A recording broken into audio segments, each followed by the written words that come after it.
Welcome to high legal. और आज के इस वीडियो में हम कंटिन्यू करने वाले हैं सेक्शन 9 से आगे सीपीसी का सेक्शन 10, जो कि बात करता है स्टे ऑफ सूट की, यानी कि जिसे हम जानते हैं रेस सब जुडिस के नाम से।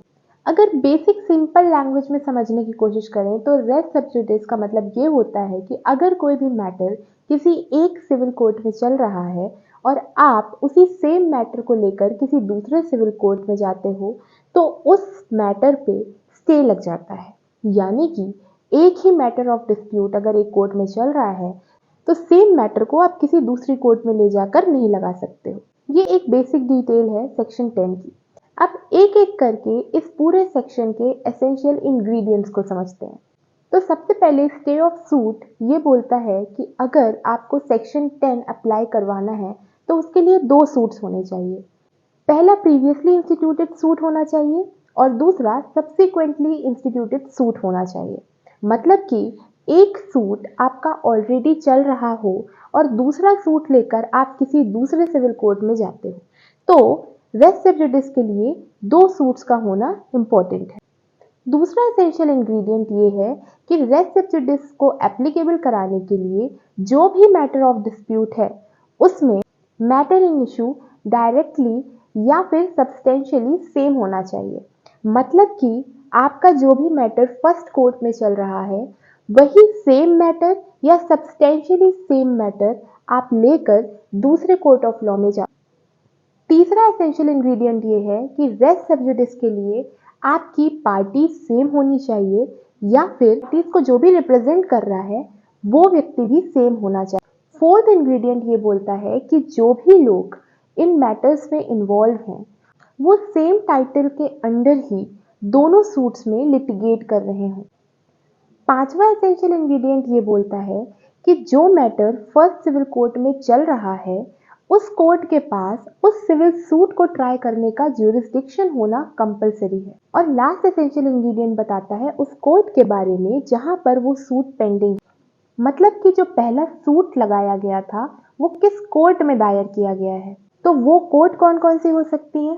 पहली तो वो जहां पर दूसरा सूट लाया गया है, यानी कि सेम कोर्ट में पहले भी सूट लाया गया और दोबारा फिर से लाया गया है। दूसरा, इंडिया के किसी और कोर्ट में वो सूट पहले से पेंडिंग है। तीसरा, इंडिया के बाहर की भी कोई कोर्ट हो सकती है पर वो इस्टेब्लिश की गई हो इंडिया के द्वारा। और fourth, supreme court of India में वो मैटर अगर पेंडिंग है तो अगर इन चार तरह की कोर्ट्स में कोई भी सूट पेंडिंग है तो आप दूसरा सूट किसी दूसरे सिविल कोर्ट में नहीं ला सकते हैं। लेकिन एक बात ध्यान रखिएगा, अगर कोई भी सूट फॉरेन कोर्ट में पेंडिंग है तो आप उस सेम कॉज ऑफ एक्शन पर दूसरे सिविल कोर्ट में सूट ला सकते हैं, क्योंकि फॉरेन कोर्ट इंडियन कोर्ट से डिफरेंट होता है। एक सबसे इंपॉर्टेंट पॉइंट सेक्शन 10 का ये है कि सेक्शन 10 कभी भी इंस्टीट्यूशन ऑफ सूट को नहीं रोकता है बल्कि ट्रायल ऑफ सूट को रोकता है। मतलब कि आप कोर्ट में सूट इंस्टीट्यूट कर सकते हैं, दायर कर सकते हैं, लेकिन कोर्ट उसको आगे एंटरटेन नहीं करेगा, यानी कि उसमें ट्रायल प्रोसीडिंग स्टार्ट नहीं करेगा। अब आखिर सेक्शन 10 का स्टे ऑफ सूट का ऑब्जेक्ट क्या है? तो इस सेक्शन के ऑब्जेक्ट को बताया गया था पुखराज डी जैन वर्सेस गोपाल के केस में। बेसिकली सेक्शन 10 का इंटेंशन ये है कि जो मैटर ऑलरेडी एक कोर्ट में पेंडिंग है वही मैटर को दोबारा लिटिगेट होने से रोका जा सके। शॉर्ट में बोले तो पहला, मल्टीप्लिसिटी ऑफ सूट्स को रोकने के लिए, और दूसरा, कॉन्फ्लिक्ट ऑफ डिसीजंस को रोकने के लिए सेक्शन 10 बनाया गया है। अब एक क्वेश्चन ये आता है कि क्या सेक्शन 10 मैंडेटरी है या फिर डिस्क्रिशनरी है? तो सेक्शन 10 हमेशा ही मैंडेटरी प्रोविजन है। मतलब अगर सेक्शन 10 के एलिमेंट्स फुलफिल हो रहे हैं तो कोर्ट ऐसे किसी भी ट्रायल को प्रोसीड नहीं कर सकता है।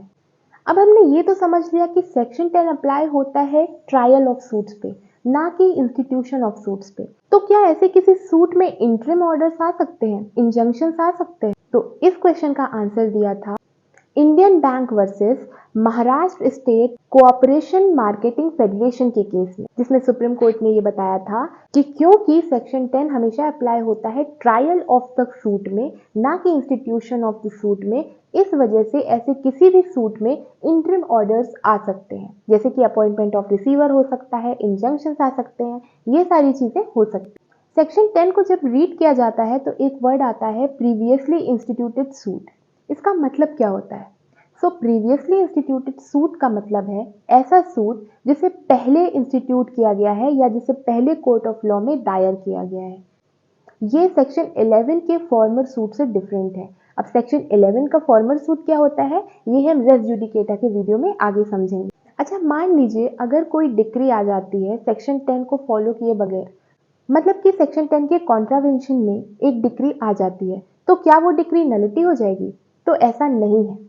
ऐसी किसी भी डिक्री को एग्जीक्यूशन के टाइम पे डिसरिगार्ड नहीं किया जा सकता है। अब एक लास्ट इंपॉर्टेंट पॉइंट समझ लेते हैं। एक important case Radha Devi versus दीप नारायण का। इस केस में एक टेस्ट की बात की गई थी। अब वो टेस्ट क्या था? वो टेस्ट ये था कि अगर हमें ये देखना है कि क्या सेक्शन 10 अप्लाई होगा या नहीं, उसके लिए हमें ये देखना होगा कि क्या प्रीवियसली इंस्टीट्यूटेड सूट में अगर कोई डिक्री आ जाती तो क्या वो as a res judicata under section 11 of CPC apply होता। अगर वो decision as a res judicata apply होता है इन अ सब्सिक्वेंट सूट, तो ये मान लिया जाएगा कि सब्सिक्वेंट सूट पर रेस सब जुडिस का प्रिंसिपल अप्लाई हो रहा। आई होप आपको सेक्शन 10 अच्छे से समझ में आया होगा और सेक्शन 10 के बारे में आपने कुछ नए केस लॉज, कुछ नई बातें सीखी होंगी। आने वाले वीडियोस में हम ऐसे ही सीपीसी के कुछ और टॉपिक्स पर डिस्कशन करेंगे और कुछ इंपॉर्टेंट सेक्शंस को केस लॉज के साथ समझेंगे। So thank you and keep watching.